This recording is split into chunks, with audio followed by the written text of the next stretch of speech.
be talking about how to read a PES graph. First thing we're going to go over is the axis and peaks. What do they mean? Your x-axis is the amount of energy it takes to take an electron off. It's the binding energy, the ionization energy, that. We'll go over that later. And then the y-axis is the relative number of electrons, which just means how many electrons are in the sublevel. And then ionization energy, what is it?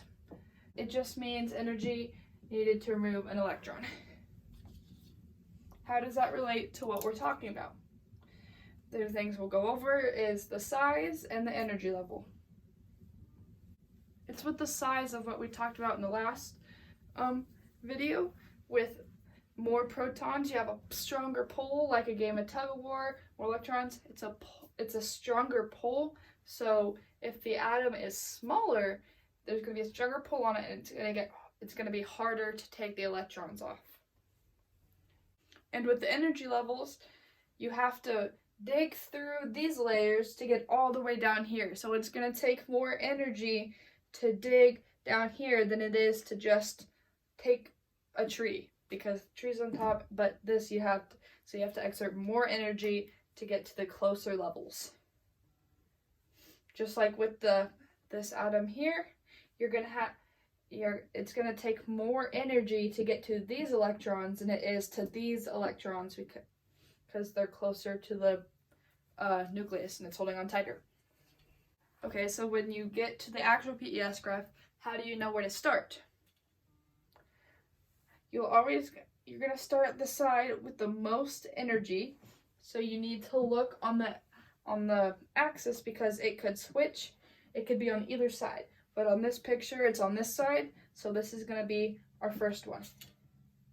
Let's go through some examples and see how it works.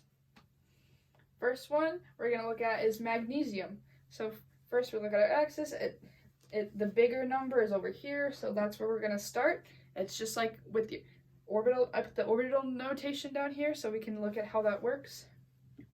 The first peak is going to be your first sublevel here, your 1s. So your first one is always going to be 1s, and it's full, so 1s2, and then 2s2, 2p6, see, 1, 2, 3, 4, 5, 6, 2p6, and then 3s2, and it's all full, so we know it's magnesium. And then this one is from that thing we did with this one. Which way do we start on? We start on this side, but, oh, there's 4. But with the other one, we always know that the first level is 1s, which only holds 2, so we know that this is a scale. It's a different scale, so this is 1s2, and each of these is, you take 2 of these for 1 electron. So 1 electron, 2 electron, 1s2. And what atom is this pink? We're just going to look at the pink one. Which atom is it? So 1s2, 2s2, and then count by 2s. 1, 2, 1, 3, 4, 2, 5, 6, 3, 7, 8, 4. So we can just count it 1, 2, 3, 4, 5, 6, 7, 8. So you divide that by 2 is 4. So it's 2p4. So we're going to 1s2, 2s2, 2p1, 2, 3, 4. So it's oxygen. And then this last one, bigger number is over here. So we're going to start here, 2s2, and then 2p2, 2p6, 3s2, 3p6, 4s2, but this one ahead of it is 3d1.